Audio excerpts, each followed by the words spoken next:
Vítajte pri predpovedi počasia. Extrémy počasia trápili ľudí aj v minulosti. V starých kronikách sa píše, že od 4. mája 1380 vo väčšej časti Európy nezapršalo. V lete nastalo veľké sucho a čo vtedy neuschlo, na poliach zožrali myši. Ľudia nemali čo jesť ani čo celý rok siať. Nuž, tohtoročná jar je tiež zatiaľ suchá. Dážď by sa už naozaj zišiel. Ten nám prinesie aspoň na chvíľu studený front, ktorý bude v noci postupovať cez naše územie na východ. Po jeho prechode sa od severozápadu ochladí a to sa ukáže aj na denných teplotách, ktoré budú výrazne nižšie na západe a severozápade Slovenska ako na východe. V noci bude teda veľká oblačnosť a vyskytnú sa aj prehánky alebo búrky. Teplota poklesne na 10 až 3 stupne. Najmä v západnej časti Slovenska a na severe sa zajtra ráno oblečte pre istotu teplejšie. Na západnom Slovensku bude výrazne chladnejšie, len 14 až 17 stupňov. Teplejšie bude len vo východnej polovici 17 až 20 stupňov Celzia. Bude zväčša polooblačno, ak sa vyskytnú prehánky alebo búrky, tak iba ojedinele.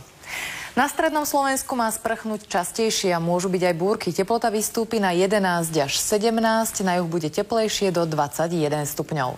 Podobne bude aj na východe, teda polooblačno až oblačno, miestami prehánky, ojedinele aj búrky. Teplota sa tu bude pohybovať od 12 stupňov na severe až do 22 na juhu.